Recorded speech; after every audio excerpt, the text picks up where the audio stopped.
The Lotus Tower, also known as the Colombo Lotus Tower, stands at a height of 351.5 meters, 1,153 feet, in Colombo, Sri Lanka. It has become a symbolic landmark for the country. As of 2019, the tower is the tallest self-supported structure in South Asia and the second tallest overall, behind the guy-wire-supported INS Kattabomman antenna tower in India. It ranks as the 11th tallest tower in Asia and the 19th tallest tower in the world.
Initially, the tower was proposed to be built in Peliyagoda, but the government of Sri Lanka later decided to change the location near Beira Lake. The lotus-shaped structure serves various purposes, including communication and observation, as well as leisure facilities. The estimated cost of construction was approximately $113 million.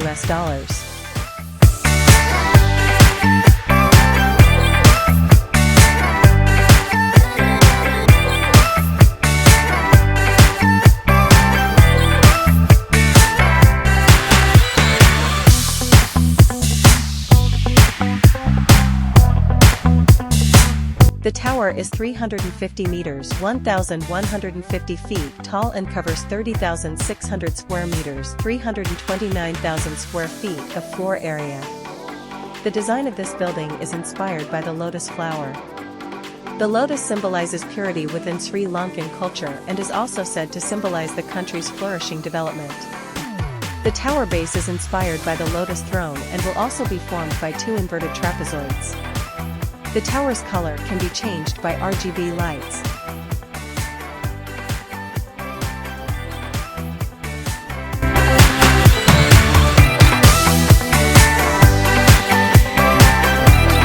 The Lotus Tower's main revenue sources are tourism and antenna leasing.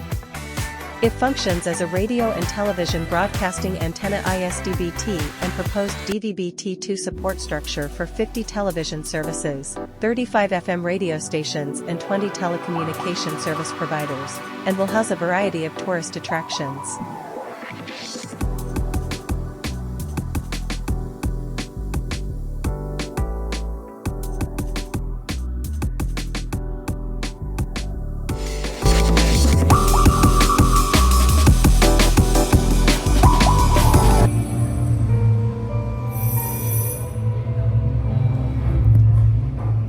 ground you are standing on, and the vast lands spread around it, are connected with centuries of our national history.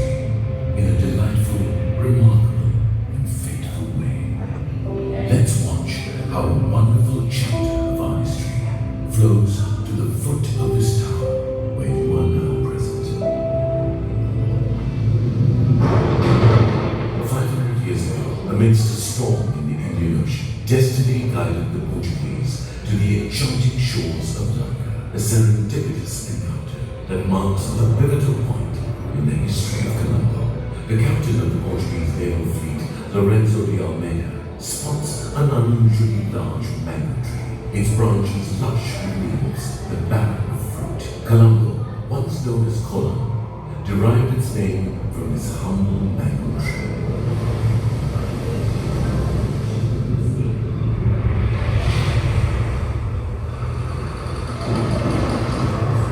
Long before the arrival of the Portuguese, Colombo was a vibrant trading city, drawing merchants from distant lands, Arab, Persian, Bengali, and Chinese. Bengali Kannada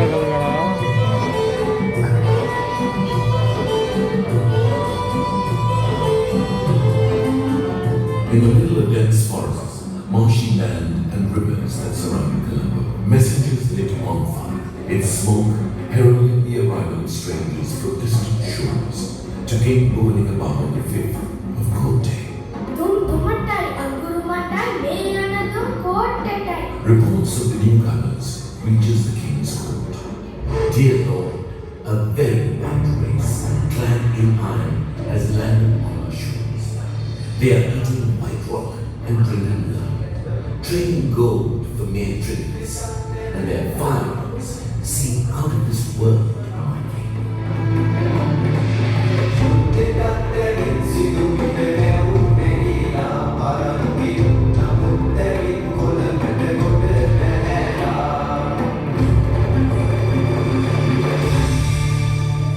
The Portuguese requested for a land that could hold 100 cows, their young and one bull.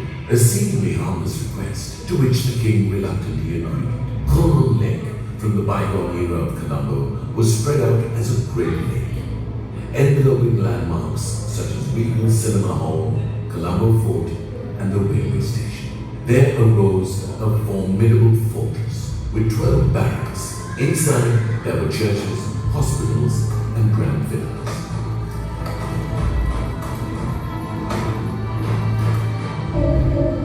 The Portuguese soon conquered Kotte.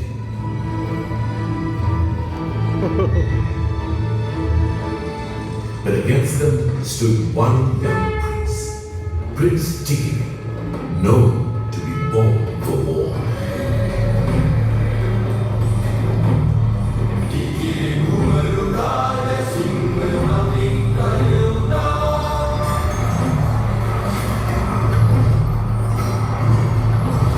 The moat around the fort obstructed attacking the fort, so Prince Tigiri cut a canal to divert its water. Today, it is known as San Sebastian Canal. Prince Tigiri was a formidable fighter against the Portuguese powers. Prince Tigiri besieged the fort, forcing the starving inhabitants to eat the trapped cats.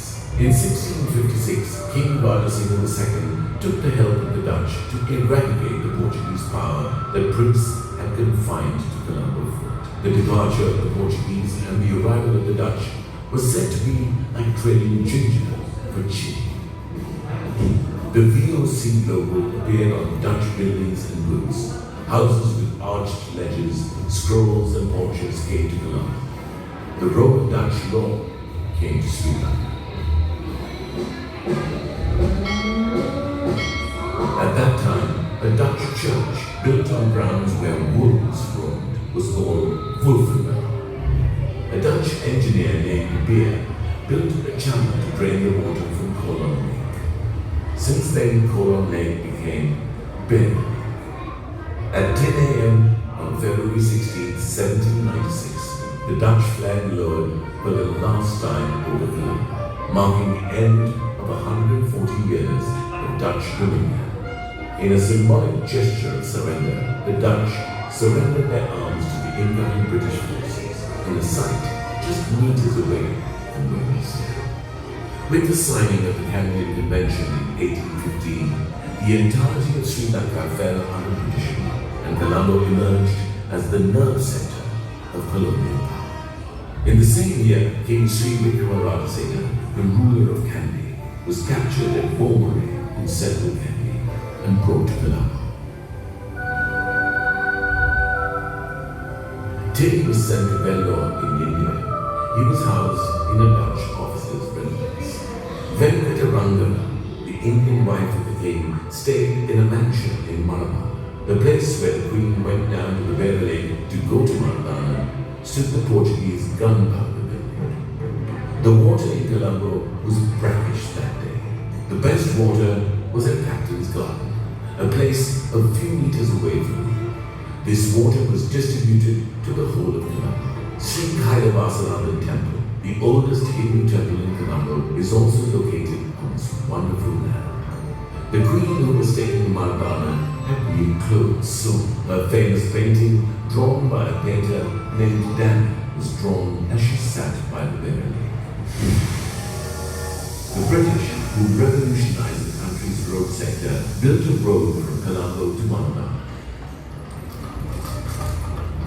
The Portuguese gunpowder storehouse was turned into Lake House, the country's media powerhouse. The road next to this was called Macallan Road. Today, it is called D.R. Vijayawardena. Mr. D.R. Vijayawardena brought the last Lankan flag from England and published in his newspaper for recognition. Inspired by this, the national flag of Sri Lanka was born. In the place where the last king was housed stood one of Sri Lanka's highest buildings, named Akasakali, while in the place where the queen was taken by boat, today stands the tallest building in South Asia, and amidst the throng of daily life, as a beacon of harmony and joy, a place where the threads of history weave a unique story of unity, diversity, and resilience of Colombo and its people.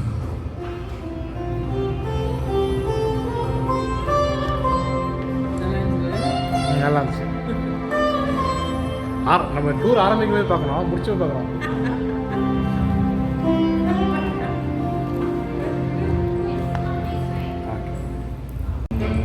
In seconds, ready to land on Earth. Anita, your situation? I'm ready, Arthur. இது about technologies நினைக்கிறேன். ஆனால் ஒன்றுமே ready to earth.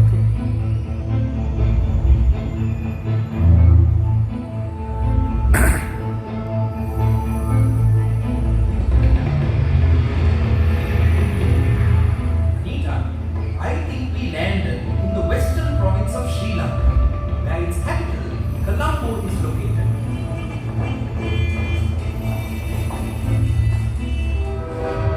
Arthur, shall we ask the directions from that flock of birds?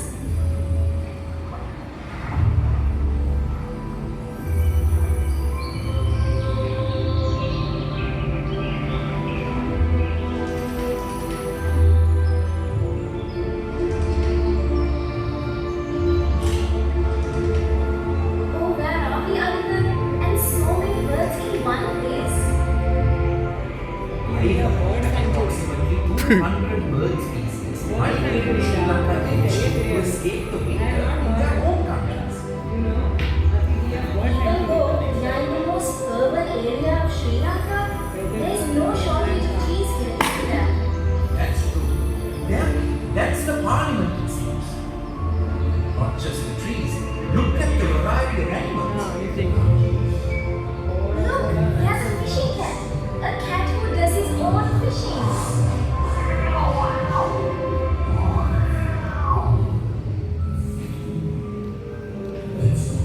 There's so much to learn from nature. Maybe that's why we imitate birds and nature poses in yoga practices. There are many places to practice yoga exercises in and around Colombo.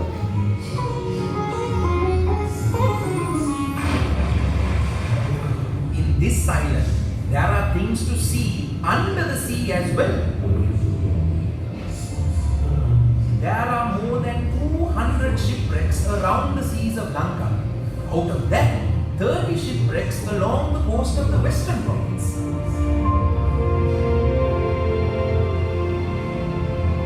This lighthouse, which is more than 150 years old, must have shown the way to those sea-going ships, right?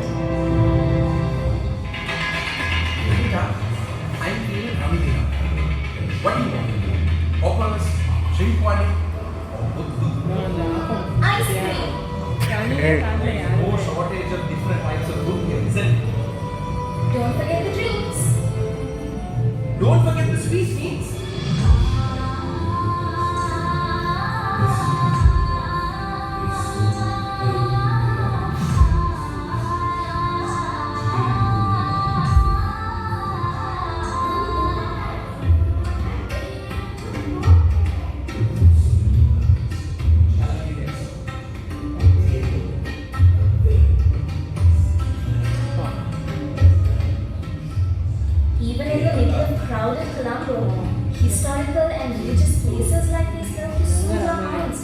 இதுவா?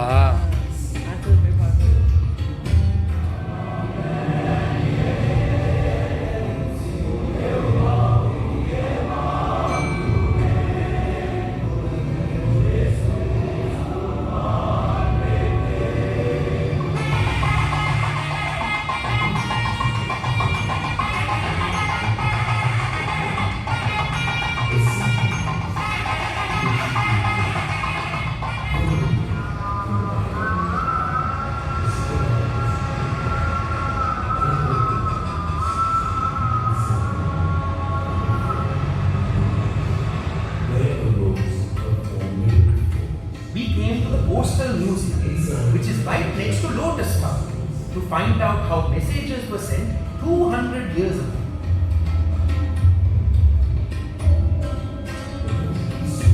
You shown the museum, right? Avalokiteshwar statue of Beira, The bronze statue of Goddess Tara, the throne of Kanti era, Sir Luke's tough time artillery, Koruvilam Buddha statue of Anuradhapura era. are only a few treasures in the Colombo National Museum. You too, come, see, learn. Throughout Colombo, you can see hotels and buildings influenced by both British and Dutch architecture. Sri Lanka boasts Oh my god.